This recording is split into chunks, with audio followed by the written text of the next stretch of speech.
कथेचं नाव आहे चेकमेट. लेखिका दीपा वर्धे. वीर सिंगचा ब्रेकफास्ट संपत आलायचं पाहून उमाताई थोड्या सावरून बसल्या. त्यांच्या हालचालीचा रोग जाणून वीरच्या भालप्रदेशावर चढलेली चुनी त्यांच्या नजरेतून निसटली नाही. खरं तर एव्हा त्यांनाही हा विषय नको होता. परंतु मग हा आता निघाला का उगवणार कधी, विचारायचं तरी कधी. त्यांनी घसा खाकरला. वीर, तुझ्या मनात तरी काय आहे रे बाबा? असा तोंडाला कुलूप घालून बसलायस. ठरवलंयस तरी काय तू? थोडं बिचकतच त्यांनी विषय उलगडला. वीरसिंगचा हात क्षणभर थबकला. त्याचे दातावर दाबलेले दात, घट्ट मिडलेले जबड्याचे स्नायू, ताठरलेले खांदे एवढ्या अंतरावरूनही उमाताईंना स्पष्ट जाणवले. निमिषमात्रात तणाव शिथिल झाला. निर्विकार चेहऱ्याने त्याने हातातला चांदीचा काटा चमचा प्लेटच्या मध्यावरती ठेवला. कपातली कॉफी संपून मांडीवरच्या नॅपकिनने तोंड टिपून तो उठला आणि दाराच्या दिशेने थेट चालू पडला. वीर रे, उमाताई पोटतिडकीने ओरडल्या. अरे असं काय करतोयस? उत्तर तरी दे ना. टांगणीला नको लावूस माझा जीव असा. माझी गत पाहिली आहेस ना तू? वेड लागायची पाळी आली माझी. दोन्ही बाजूने माझंच मरण. लोक काय नको नको ते तर्क काढतायत. तुझा तो DCP मित्र वरचेवर फोन असतो त्याचा, पण काही विचारायला गेलं तर गोड गोड बोलून तोंडाला पानं पुसतो. आणि तू हा असा. अरे मी समजावं तरी काय बाबा? उमाताईंची अगतिकता, त्यांचा तो कंपित स्वर, डबडबलेले डोळे पाहून एक हताश निश्वास टाकून वीरेंद्र मागे फिरला. उमाताईंच्या लगतच्या खुर्चीवरती बसून त्याने त्यांचे गोरे गोमटे हात आपल्या बळकट सावळ्या पंजात पकडले. नुसत्या तेवढ्या स्पर्शानेही उमाताईंना केवढा तरी धीर आला. मा, अगं आपली ह्या विषयावर कितींदा चर्चा झाली आहे हे तूच सांग. सारखं चरबीत चरवण करून परिस्थिती बदलणार आहे का? बरं, तुला सांगण्यासारखं काही असलं तर मी मुद्दाम का दडवून ठेवेन? अगं मलाही तुझी ही अडकित्ता सुपारीची अवस्था समजते, पण काय करू शकतो मी ह्यातून? आता बघ, ह्यावर मला एक उपाय सुचतोय, मात्र वाकडा अर्थ काढणार नशील तर सांगतो. आपल्या दोघांच्याही मनशांतीसाठी मी सिटीतल्या माझ्या फ्लॅटवरती राहायला जातो, थोड्या दिवसासाठी. अशाने तुलाही थोडा रिलीफ मिळेल मा. भलतंच काहीतरी करू नकोस हां. काही ऐकायचं नाही मला. तू गेलास की तुझ्या मागोमाग मी आलेच म्हणून समज. पडू दे तिथलं सगळं वाऱ्यावर, पण मी इथे एकटी राहायची नाही. त्याने गंभीरपणे आपल्या माकडे एकदा रोखून पाहिलं. ठीक आहे मा, नाही जात. पण मग हा विषय आता इथे थांबायला हवा. मी समोर दिसलो की सुरू नाही करायचं. Is it a deal? उमाताईंनी मान डोलवली. अरे बाबा, तुला किती मनस्ताप होतोय ह्या सर्वाचा हे जाणत का नाही मी? त्याची झळ मीही सोसतेच आहे ना. आता ह्यापुढे नाही काढणार मी हा विषय. तुझी शपथ नाही काढणार. पण फक्त एकदाच सांग मला. म्हणजे तिला तू. थांबून उमाताईंनी आवंडा गिळला. वाक्य पूर्ण करायला त्यांची जीभ धजेना. काय आहे मा, बोलून टाक. नसत्या शंका मनात कोंडून ठेवू नकोस. तसं नाही रे, पण म्हणजे ह्यातून कोणाच्या जीवाला धोका तर नाही ना? आजूबाजूला कुणीही नसताना त्यांनी उगाचच हलक्या आवाजात विचारलं. स्पष्ट का विचारत नाहीस? मी तिला मारून तर टाकणार नाही ना. तिच्या प्रियकराच्या नरडीचा घोट तर घेणार नाही ना. मिलिटरीतली माणसं आम्ही उलट्या काळजाची असतो असंच म्हणायचं आहे ना तुला? Don't be so melodramatic please. Veer, मन चिंते ते वैरी न चिंते रे बाबा. हे बघ, तसा कुणाचा नंबर मी तरी लावलेला नाही. तू निश्चिंत राहा. I have never loved her, neither do I hate to that extent. आमचा काही प्रेमविवाह नव्हता. तिचं आधी प्रकरण होतं हेही आपल्याला ठाऊक होतं ना. मग खेद एवढाच आहे, शी लाईड. तिने प्रतारणा केली, खोटेपणा केला तिने. ह्या उलट ती जर स्पष्टपणे माझ्याकडे बोलली असती, अगदी लग्नानंतरही, तरी कुणास ठाऊक हा सीन खूप वेगळ्या रीतीने साकारला असता. जाऊ देत रे वीर, तिचंच कर्म फुटकं. तू मनाला लावून घेऊ नकोस. आयुष्यात सगळ्याच बाज्या जिंकणं शक्य नसतं. निर्णय कोणी मागितलाय मा? तिने पहिलं प्यादं सरकवलंय. अजून तर माझी खेळी बाकी आहे. हेच हेच त्याचीच सांगू मला भीती वाटते. उगाच एखाद्या बेसावत क्षणी काहीतरी खुळेपणा करून बसशील आणि पदरात दुःख पाडून घेशील. करणारे करून सवरून नामानिराळे होतील आणि तू नको काळजी करूस मा. अरे जीव जळतो रे माझा. किती चांगली चांगली स्थळं नाकारली नाही रे आपण. ही तशी बघण्यातली, नजरेसमोर लहानाची मोठी झालेली. म्हटलं सहवासाने प्रेम लागेल. होतात चुका तरुणपणात. त्याचं काय एवढं मोठं? स्वतः तीच माझा त्याच्याशी काही संबंध उरलेला नाही असं म्हणाली होती नाही का रे तुला? तूही तिच्या देखणेपणाला भुललास आणि मीही पागळले. तात्पर्य काय तर इथून तिथून तिच्या नाटकीपणाला आणि अप्सरेसारख्या सौंदर्याला आपण सगळेच फसलो. असं रे कसं वागवलं तिच्याच्याने? उमाताईंनी आपला थरथरता ओठ दातात दाबला.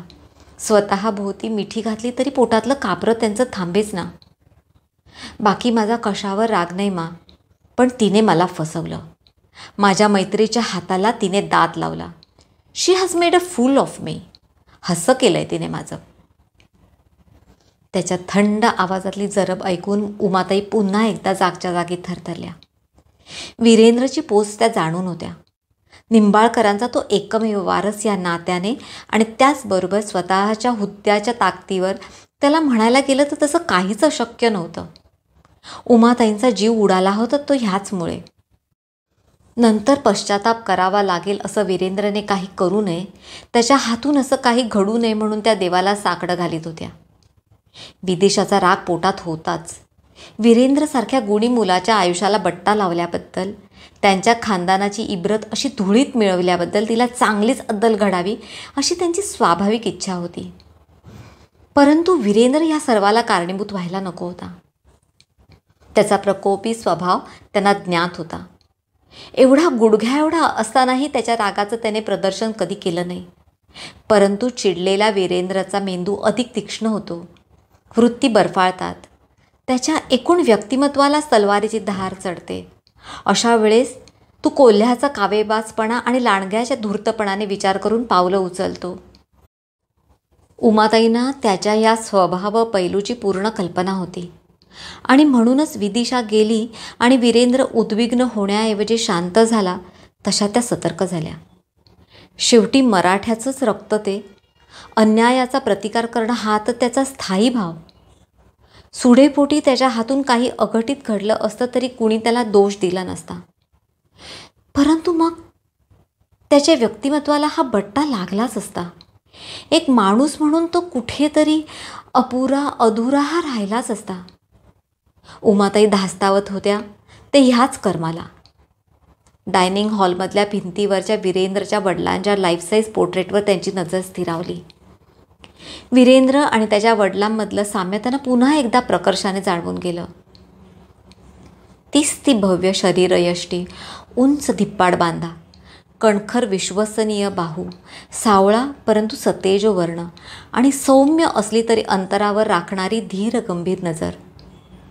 थोरल्या निंबाळकरांसारखा वीरेंद्र पहिल्यापासून अत्यंत शिस्तबद्ध आणि मितभाषी. बोलला तरी तर्कशुद्ध, मुद्देसूद, हवं तेवढंच आणि हवं तिथेच. त्याला कधी दटावावं लागलं नाही की कधी कान उपटावे लागले नाहीत. आपली पत मोठी म्हणून कुणाशी कधी उर्मटपणाने वागलाय, उद्धटपणाने बोललाय असा वीरेंद्रच्या 30 वर्षात एकही प्रसंग त्यांना आठवेना. वडील लवकर केले म्हणून नाही म्हटलं तरी लहान वयात त्याच्यावरती जबाबदारी आलीच. त्यानेही ती निमूट झेलली. पैशाची ददात नव्हती, परंतु एवढा विस्तारलेला कारभार सांभाळणं ही देखील सोपी गोष्ट नव्हती. त्यात परत मिलिटरीत जायचं त्याचं स्वतःचं स्वप्नही त्याने जोपासलं. अंगपिंडाने तो राजस होताच, त्यात बुद्धी तलक, अत्यंत शिस्तप्रिय आणि देशासाठी काहीतरी करण्याचा कडवा ध्येयवाद. तो मिलिटरीत भरती झाला. स्वतःच्या कर्तृत्वावर भराभर उत्कर्षाच्या पायऱ्या चढत गेला. कुणाही आईवडिलांना गर्व वाटावा असा हा वीरेंद्र. लग्नाच्या बाजारात असं उलटं दान पडायला नको होतं. उमाताई हळहळल्या. गाडीतून मान तुकून वीरेंद्रने तिसऱ्या मजल्यावर दृष्टी फेकली. कोपऱ्यातला फ्लॅट प्रकाशित दिसला. म्हणजे उमेद परतलाय तर. स्वतःशी पुटपुटत रस्त्याच्या कडेला गाडी पार्क करून लिफ्टने त्याने तिसरा मजला गाठला. तू तरीच म्हटलं या अवेळी कोण? ये आत ये, बस. नुकताच आलो रे. बाथरूमची गाठ घट्ट करता करता एका हाताने सोफ्यावरचा पसारा बाजूला सारून वीरेंद्रला त्याने जागा करून दिली. रोज इतका उशीर होतो? बघितलंस ना, 11:15 होत आलेत. पोलिसांची ड्युटी म्हणजे ही अशीच बिनभरोशाची. आणि आई मागे लागते रे, लग्न कर म्हणून. बरं, तू कसा काय एवढ्या रात्री? बिअर घेतोस? काही नाही. वीरेंद्रने नुसता हात उंचावला. सकाळी फोन केला होतास ना? ओ येस, ते ना. उमेदने केलेली चुळबुळ वीरेंद्रच्या चाणाक्ष नजरेतून सुटली नाही. त्याचं काय आहे वीर? तो अडखळला. जे आहे ते सांगून मोकळा हो. Do not mince words. And I am certainly not interested in your sugar coated bill. काहीही ऐकायची माझी तयारी आहे. वीरेंद्रचा हुकमी करडा कोरडा थंड स्वर ऐकून उमेदने उक्काच घसा खाकरला. बघ, तुझ्या सांगण्याप्रमाणे मी तपास केला. तुझा हंच बरोबर निघाला. विदिशा त्याच्याचबरोबर सुरतजवळ उंधवा नावाच्या एका आड गावात राहते. आणि उमेद उठला. समोर सोफ्यावर पडलेल्या त्याच्या खाकी शर्टातून त्याने इंग्लिश डायरी काढून त्यातून एक पान टरकावून वीरसमोर धरलं. हां, धर. हा तिचा पत्ता. अरे, झोपडीत राहते, भिकेचे डोहाळेला. त्याचं वाक्य पूर्ण होण्याअगोदर एक बोट फक्त त्याच्या छातीवरती टेकलं गेलं. अदबीने बोल. आजही ती माझी बायको आहे. अरे यार उमेदची माफी ऐकायला तो थांबलाच नाही. शेवटी काय, सुंदर बायकोला सहस्त्र अपराध माफ. स्वतःशीच चरफडत वीरच्या माघारी त्याने दार जोरात लाथाडलं. वीरची गाडी बॉम्बे बरोडा हायवेला लागली तेव्हा नुकतीच कुठे पहाटेची चाहूल लागत होती. मी आज मित्राकडे राहतोय मा. निघताना त्याने बतावणी केली. खरं सांगितलं तर काळजी करून नक्की आपलं ब्लड प्रेशर वाढवून घेईल तो जाणून होता. जमेस्तोवर माचा मनस्ताप टाळण्यासाठी ही सर्व कवाई. बिच्चारी मा. त्याला उमाताईंची दया आली. केवढा मनस्ताप सहन करावा लागतोय तिला. लोकांना कुतूहल वाटणं स्वाभाविक होतं. घरी जत्रेची वर्दळ उडाली. कुणी फाजील उत्सुकतेने तर कुणी सच्च्या सहानुभूतीपोटी. परंतु जो कुणी यायचा तो आपली प्रश्नावली उलगडायचा ती मासमोर. वीरचा आब, त्याचा धाक, त्याची प्रतिमा, प्रतिष्ठा, त्यामुळे त्याच्यापर्यंत कुणी पोचतच नव्हतं. बिच्चारी मा. उगाचच हे विकतचं श्राद्ध तिच्या नशिबी आलं. वीरची गाडी पुढे निघाली खरी, परंतु मनाचा गिअर मात्र रिव्हर्समध्ये पडला. किती मनोरे रचले होते उमाताईंनी वीरच्या लग्नाचे. ह्या घराण्याचा चिराग मांडीवर खेळण्याची कोण घाई झाली होती त्यांना. वीर सुट्टीत घरी यायची खोटी. मुलीच्या फोटोंची एवढी मोठी मोठी भेंडोळी त्याची वाट पाहत असायची. ह्या खेपेस तुला चतुर्भुज करूनच सोडणार वीर. मा आपल्या परीने बेत करीत राहायच्या, परंतु निश्चित असं काही जमून येत नव्हतं. तुझी ही असली नोकरी, आज इथे पोस्टिंग तर उद्या आणि कुठल्या तरी टोकाला. इथे एकटी पडते रे मी. तुझी बायको आली की हक्काचं कुणीतरी या एवढ्या मोठ्या वास्तूत वावरेल. मग सानपावलांच्या दुडदुडण्यात पुन्हा या घराला घरपण येईल. नाहीतर सांगू, हल्ली कशात असा रस नसतोच. तू आलास की तितकीच उर्मी, मग पुन्हा ये रे माझ्या मागल्या. सुट्टी संपता संपता वीर दरवेळेप्रमाणे त्याच्या आजीला भेटायला गेला. तिथेच त्याला विदिशाबद्दल समजलं. तशी विदिशा त्यांच्या बघण्यातली. खूप सहवास नसला तरी अगदीच परकीही नव्हती. त्यांचा बंगला वीरेंद्रच्या आजीच्या इस्टेटी शेजारचा. त्याच्यामुळे शेजारच्या बंगल्यातले वारे गरम झाले म्हणता त्याची झळ इथेही पोचली. वीरची आजी त्याच्याकडे एके दिवशी करवदली. काय म्हणावं रे तुमच्या पिढीला? जात नाही, पात नाही, धर्म नाही, कसल्या निष्ठा नाहीत. उठली की प्रेम करत सुटली. कसलं ते बेलगाम उरफाटं वागायचं आणि मग घरच्यांना रक्ताची आसवं ढाळीत बसवायचं. झालं तरी काय एवढं? विदिशाची आजीच ना ग ती मगाशी इथून बाहेर पडली. खूप चिंतातूर वाटल्या ग. करणार काय मग? तिथे ती विदिशा कोणा परजातीयाच्या प्रेमात पडली. तिच्याच कॉलेजात होता. पोरगा देखणा, गोरा गोमटा, बोलण्यात मिठ्ठास, पोरगी पागळली. पण त्यांची संस्कृती कुठे, आपली कुठे? म्हणशील तर विचारांच्या बैठकीतही किती तफावत. रोटी व्यवहार वेगळे. अर्थातच घरच्यांनी सक्त विरोध केला. आणि ही तर हटून बसलेली, केलं लग्न तर त्याच्याशीच करेन म्हणून. साम दाम दंडभेद सगळी अस्त्रशस्त्र निकामी ठरली. पोरीला घरात कोंडली, तिच्यावर कडक पहारा बसवला. मग काय, ह्यांचे ग्रह उच्चीचे दर म्हणून नेमका त्याच्याही घरून जबरदस्त विरोध झाला. तिला घरात आणलीस तर तिच्यासकट तुलाही हाकलून देईन म्हणून बापाने धाक घातल्यावर तो कचरला. झालं, त्याने हात झटकले तशी ही बया आली ताळ्यावर. देवच पावला म्हण, नाहीतर मागे 4 बहिणी आहेत, त्यांना उजवायला नाकी 9 आले असते. मोडलं ना, झालं तर. इतकं सोपं असतं का रे ते? किती दाबू पाहिलं तरी गावात बोभाटा झालाच. आता कोण करणार लग्न हिच्याशी? घरच्यांना घोर लावून बसली आहे. हां, आता देखणेपणावर खपलीत तर. वीरचा विदिशाशी जो काही थोडा बहुत परिचय होता त्यावरून ती थिल्लर अथवा बेजबाबदार वागणुकीची नाही हे तो जाणून होता. प्रेम करणं काही प्रमाद नव्हे.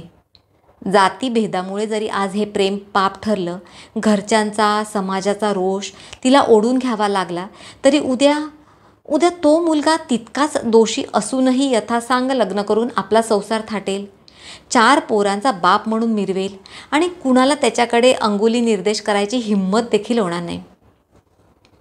कारण तो पुरुष आहे आणि पुरुषाच्या असल्या लहान सहान भानगडीकडे सगळेच कानाडोळा करतात. उलट इथे तिथे थोडंसं कळणं हे पौरुषत्वाचं प्रतीक समजलं जातं आपल्यात. आणि विदिशा, तिचं काय होईल? एकतर तिचं कुठेही जमणार नाही आणि अगदीच पुढे जाऊन तिच्या रूपाखातर जमलंच तरी एका मिंध्याचं आयुष्य तिला कंठायला हवं. चटकन त्याच्या डोक्यात एक विचारचक्र फिरलं. वीरने उमाताईंना फोन करून बोलावून घेतलं. विदिशाशी लग्न करायची आपली इच्छा प्रदर्शित केली. उमाताई क्षणभर हबकल्याच. इतक्या चांगल्या मुली सोडून ही नको ती ब्यात कशाला? त्याच्या आजीने तर त्याला खोडूनच काढलं. गोजीरवाणे चेहरे हवे तेवढे मिळतात बरं का वीर, माणसाचं चारित्र्य महत्त्वाचं. पण तो आपल्या निर्णयावर अटळ राहिला.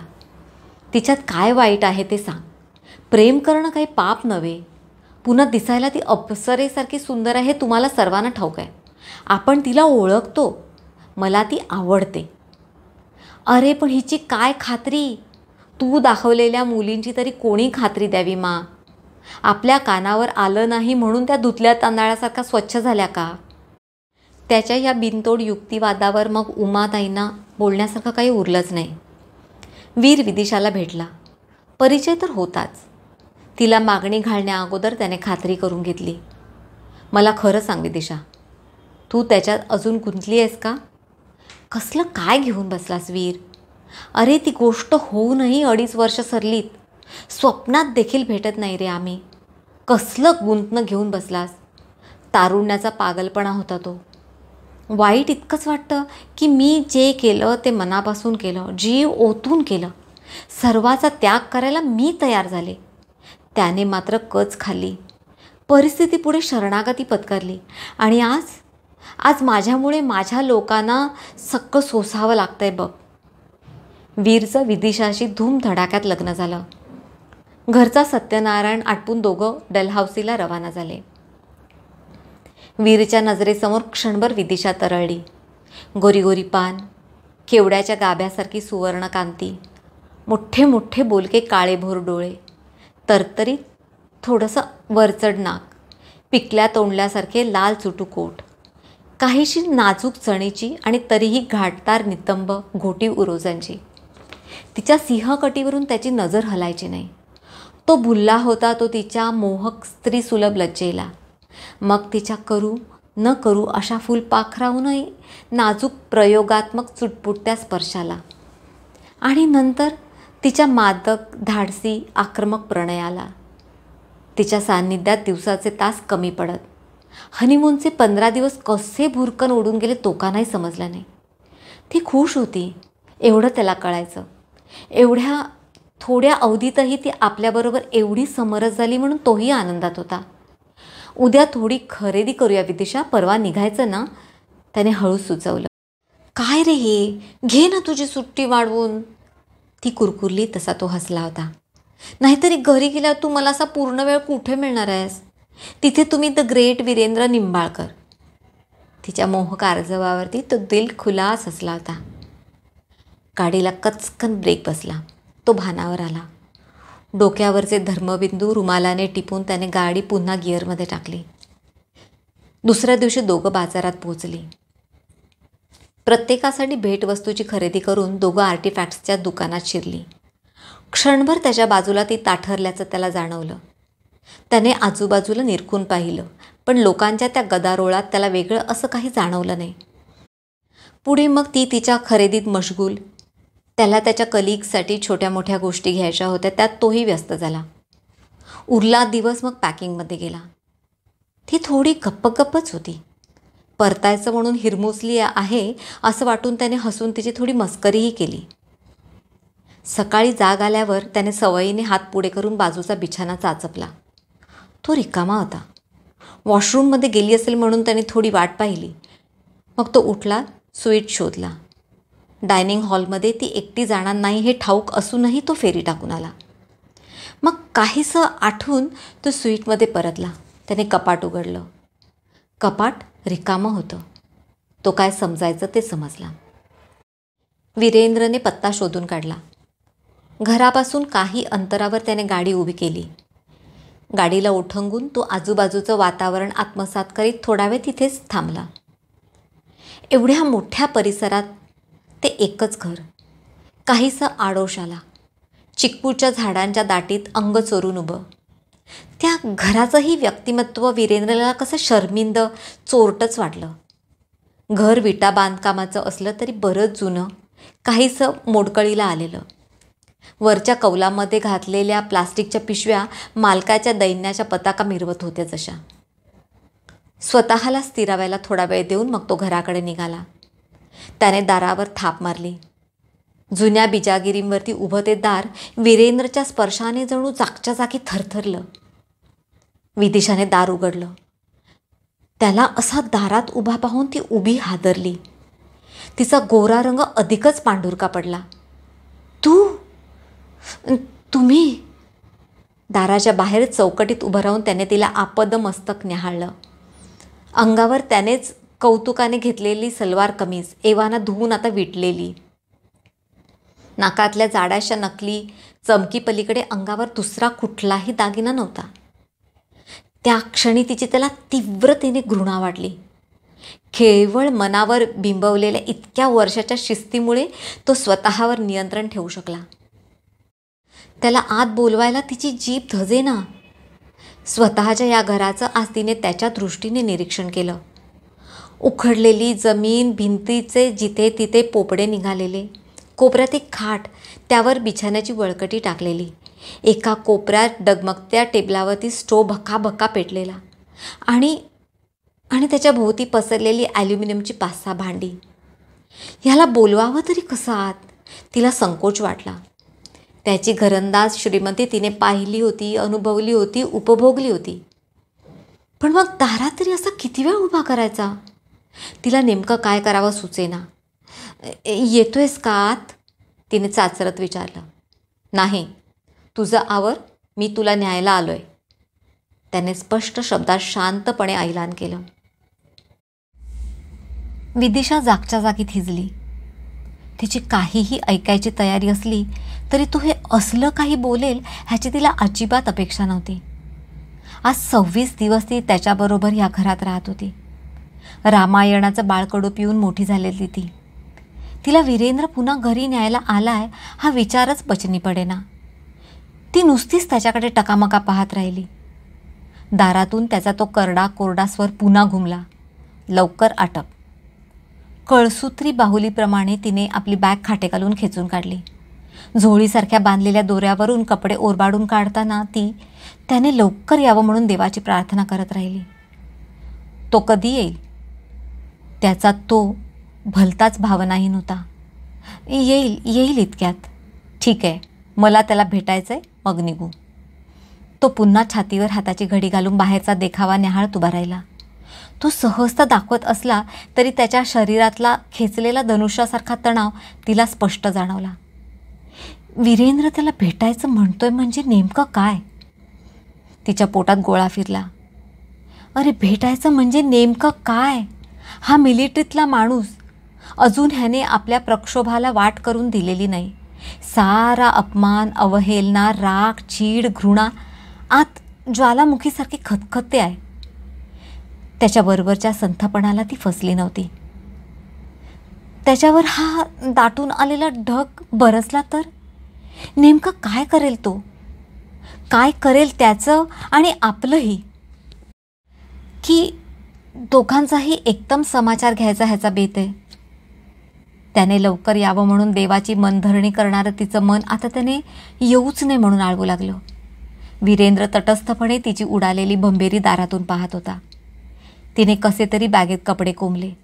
हालचालीत कसलं सहवर्गीकरण नव्हतं. त्याच्याशी संभाषण करायला लागू नये म्हणून कामात आहोत असं दर्शविणारी ती लगबग. घाईघाईने उगाच इथून तिथे तिथून इथे ती करत राहिली. तिला पाहून त्याला पिंजऱ्यात अडकलेल्या उंदराची आठवण झाली. त्याची वाट पाहत वीरेंद्रला जास्त वेळ थांबावं लागलं नाही. आपल्याच तंद्रीत गुणगुणत येणाऱ्या त्याला घरासमोर येईपर्यंत दारात कोणी उभं आहे ह्याची कल्पना देखील आली नाही. वीरेंद्रला पाहून मात्र तो चांगलाच हादरला. पण मग उसनं अवसान आणून आपली बिन केसाची उघडी टाकलेली विदभर छाती फुगून वीरेंद्रकडे तुच्छतेने पाहत उगाच गुरकावला. मी विदिशाला घ्यायला आलोय. आम्ही निघालोच. तुला समज द्यायला थांबलो होतो. वीरेंद्रबद्दल त्याला प्रचंड भीती होतीच. तो केवढा, आपण केवढे. मनात आणलं तर हा माणूस आपल्याला एखाद्या सुक्या काडीसारखा मोडून टाकेल आणि एखादा अधिक श्वासही घेणार नाही. पण वीरेंद्र इतकं सभ्यपणे स्थिर आवाजात बोलतोय म्हटल्यावर तो अधिकच आक्रमक झाला. कमरेवर हात ठेवून पान चघळत मुद्दाम जवळ येऊन तो उभा राहिला. तरी वीरचा पावित्रा जराही बदलला नाही. पायात अंतर ठेवून पाठीमागे हातात हात अडकवून तो मिलिटरीच्या खास विश्राम पोझिशनमध्ये तसाच उभा होता. क्या है बोल. कान उघडू नाही. मी पुन्हा सांगणार नाही. असं लोकांच्या बायका फूस लावून पळवणं म्हणजे प्रेम नव्हे. ह्याला भडवेगिरी म्हणतात. न्याय, नियम, नीती मोडून हा जो तुम्ही संसार थाटलाय तो स्वर्ग नव्हे, हा उकिरडा आहे. आणि हे आत तुम्ही तुमच्या प्रेमाचं साफल्य समजताय, that is nothing but prostitution. समजलं? पुन्हा कधी माझ्या घराच्या अथवा माझ्या बायकोच्या आसपास नजरेस पडलास ना तर उभा कापून काढेन. ध्यानात ठेव. त्याच्या आवाजातल्या थंड धारेने तो अस्वस्थ झाला खरा, पण एवढा अपमान असाच कसा पचवायचा? त्याचे ते चेंडू एवढे बाहू उगाचच फुरफुरले. पुढे व्हायचं अवसान होईना, पण भिडायची खुमखुमीही जाईना. मुझे धमकात आहे, सिर्फ पैसे से बीवी. त्याचं वाक्य पूरमक झालंच नाही. वीरेंद्रची एक जबरदस्त चपराक त्याच्या गालावर पडली. त्याच्या नजरेसमोर असंख्य काजवे चमकले. तो मागच्या मागे कोलमडला. नंतर एक बुटाची सणसणीत लात त्याच्या पोटात बसली. तो गुरासारखा ओरडला. चांगल्या तऱ्हेने समजत नाही ना रे, खेटराचीच लागते ना तुला, घे. हात झटकून वीरेंद्र वळला तेव्हा मागे यथेच्छ चेचलेला तो विवळत पडला होता. चल. बॅग उचलून ती त्याच्या मागे निघाली. टाकते तिथेच. तुच्छतेने परंतु आवाज अजिबात न चढवता त्याने फरमावलं. तिने गुमान बॅग तिथेच टाकली. खालमानेने ती गाडीत जाऊन बसली. गाडी मुंबईत शिरली तेव्हा कातरवेळ उलटून गेली होती. ख्यातनाम स्त्रीरोगतज्ञ डॉक्टर साठे यांच्या हॉस्पिटलसमोर गाडी थांबली. इथे you will be tested for AIDS, HIV and any other possible gynaec diseases. विदिशाने शर्मेने मान खाली घातली. काय हे माझ्या लाजेचे धिंडवडे वीर, हे अपरिहार्य आहे. यात आता प्रेम नाही, फक्त व्यवहार आहे. तोंडात मारल्यासारखी ती गप्प झाली. उमाताईनं वीरचा विदिशाला घरी आणण्याचा निर्णय अजिबात खपला नव्हता. त्याच्या एकूण विचार पद्धतीशी हे वागणं सुसंगत नव्हतं. नेमकं काय म्हणायचं या मुलाला त्यांना समजेना. अरे तिला परत आणणार तू? 26 दिवस ती त्याच्याकडे राहिली. आपल्या इब्रतीचं काय, प्रतिष्ठेचं काय? लोक शेण घालतील आपल्या तोंडात. मग मी काय करायला हवं मा? ठेवायला हवी होती का तिला त्याच्याकडेच? उमाताई गप्प झाल्या. तरीही त्यांना कुठेतरी तुटल्यासारखं वाटत राहिलं. वीरेंद्रने तिला अशी कशी स्वीकारली? तिच्या असल्या घृणास्पद वागणुकीनंतरही तिच्या मोहिनीचा पगडा त्याच्यावरचा हलला नाही. इतका कसा तो तिच्या आहारी गेला? तिचे सगळे प्रमाद त्याने पोटात घातले. कशाचीही तमा न बाळगता न बिचकता उद्या तो तिला इथे घेऊन येतोय. तिच्या रूपाला वीर इतका बोलला, इतका खुळावला की काहीही किमतीवरती त्याला हवी झाली. आयुष्यात पहिल्यांदा वीरच्या वागणुकीचा त्यांना खेद वाटला. वीरेंद्र विदिशाला घेऊन घरी आला. मासमोर जाताना विदिशाला भुई उघडेल आणि पोटात घेईल तर उत्तम असं झालं होतं. नोकर चाकर अदबीने वागत असले तरी त्यांच्या बोचऱ्या तुच्छ नजरा, त्यातली फाजील चौकशी तिला अस्वस्थ करायची. माने तिला एका शब्दानेही टोकलं नसलं तरी तिच्याशी वागण्यातला त्यांचा पूर्वीचा सहजपणा लोपला होता. त्यांच्या वागण्यात आलेला परकेपणा, अलिप्तपणा तिला खटकायचा. सहज वागत होता तो फक्त वीर. तिची आस्थेने विचारपूस करत होता, हवं नको पाहायचा. थोडी हलकी फुलकी चेष्टा मस्करीही झाले. तसं त्याने तिला शारीरिकदृष्ट्या अजूनही अंतरावर राखलं असलं तरी एरवी त्याची वागणूक सहज असायची. कधीतरी तिला त्याची आठवण यायची. आपल्या अफाट अचाट वागण्याबद्दल अचंबा वाटायचा. असं डलहौसीवरून आपण कसे काय त्याच्या बोलण्यात येऊन पळालो? भुरळच पडली जशी. मागचा पुढचा काही विचार केला नाही.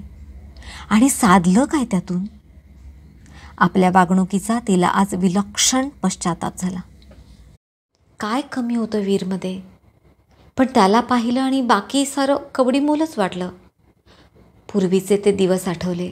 आपलं प्रेम, त्या चोरट्या गाठीभेटी, त्याचे ते निळसर भाबडे डोळे, बालिश व्यक्तिमत्व, एकमेकांना भेटण्यासाठी झालेली जीवाची घालमेल, घरच्यांचा कट्टर विरोध, ताटातूट, सगळं कसं एकदम एकवटून आलं. काहीच धड सुचेना.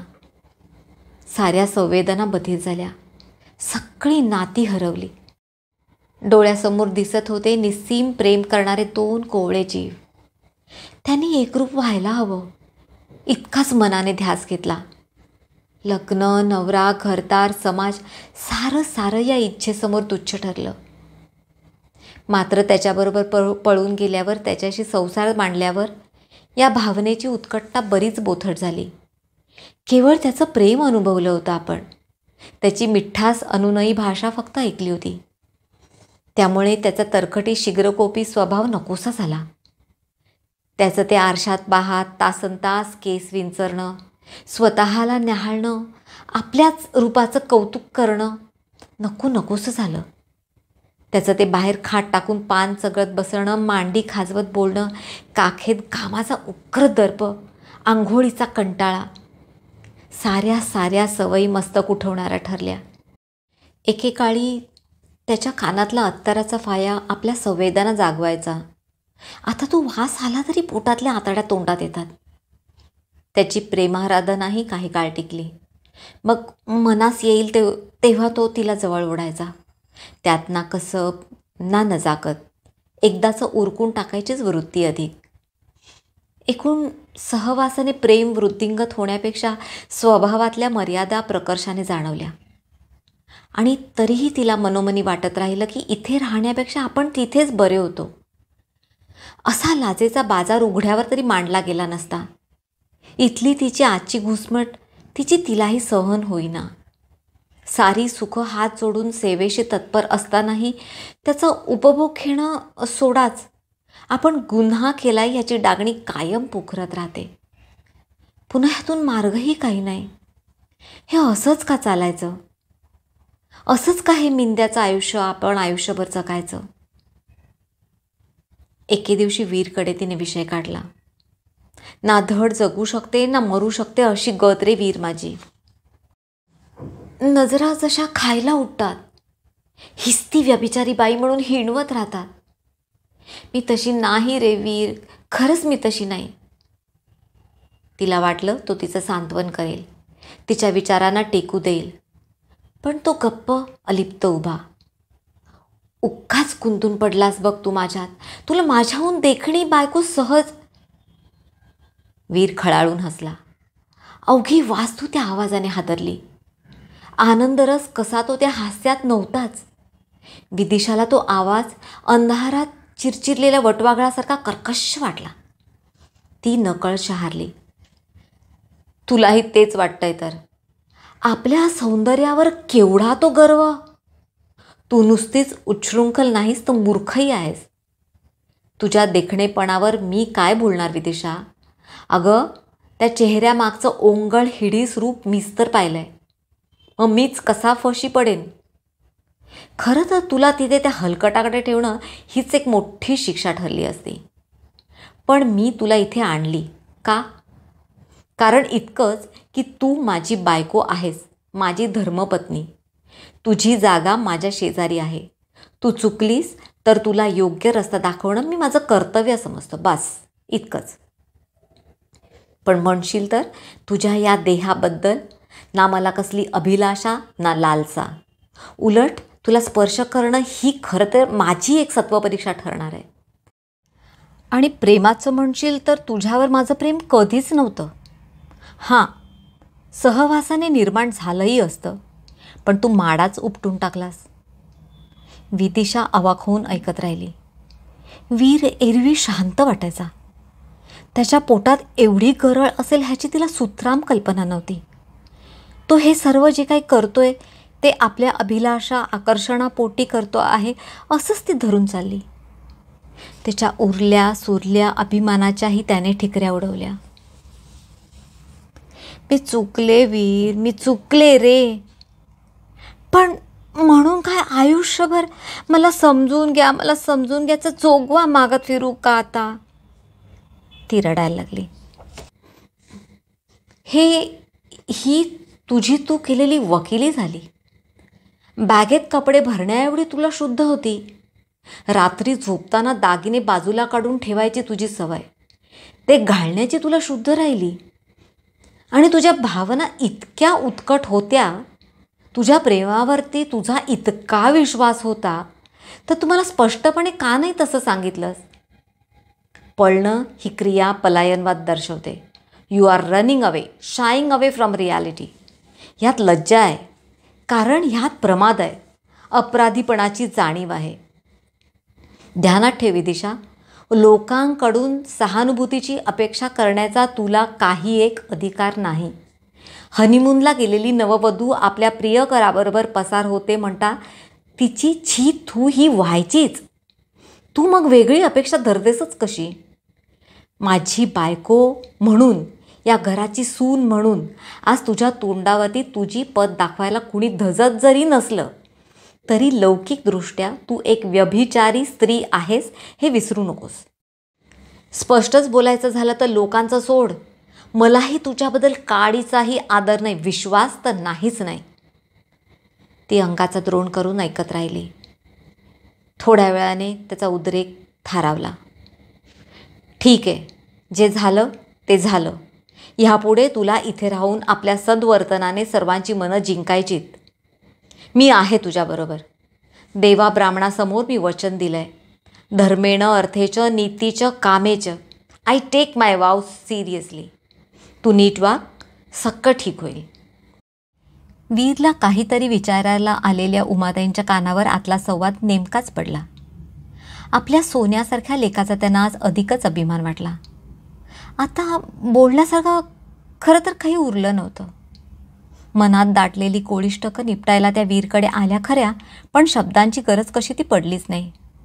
त्या जायला मागे वळल्या. मा, तू? वीर नेमकाच बाहेर आला. त्या वीरकडे पाहून स्निग्धशा हसल्या. आले होते रे तुझ्याशी बोलायला. खूप दिवसांचं साचलं होतं. म्हटलं मन मोकळं करावं, पण आता बोलण्यासारखं काही उरलंच नाही. अनाहूतपणे तुमचं संभाषण ऐकलं त्याबद्दल माफ कर, पण मनातली किलमिश दूर झाली रे. वीर, अभिमान वाटतोय रे मला तुझा. उमाताईंचं बखोट धरून तो शेजारच्या दालनात शिरला. बस अशी, ऐक नीट. मी तिला त्याच्या नाकाखालून खेचून आणली. यात मनाचा मोठेपणा कुठेही नव्हता. नाही, लक्षात घे. माझा अहंकार त्याने डिवचला, त्याचं मी उत्तर दिलंय. तुला एक गोष्ट सांगू? ते धर्मेण नीतीचं कामेचं my foot agreements are never read in parts. करार कधीही एकतर्फी नसतो. यू विल बी शॉक्ड मा. तिला तिथे राहणं खरं तर सोपं गेलं असतं. त्या उलट समाजात राहणं, वावरणं तिला अधिक कठीण जाणार आहे. पदोपदी ती थोडी थोडी मरणार आहे मा. And I am going to enjoy the show. विंचवाचा दंश झाल्यासारख्या उमाताई आकसल्या. तो मोठ्याने हसला. किती अपमानाला, कुचंबणेला आपण तोंड दिलंय, आठवतंय ना? आता तिची पाळी. आयुष्यभर सोसायचे तिला. नशीब बघ एकेकाचं. तिला अपमानित जीवन जगावं लागू नये म्हणून मी तिच्याशी लग्न केलं. माझाही स्वार्थ होताच, नाही कसं म्हणू, पण त्याला उदात्तपणाची किनार होती.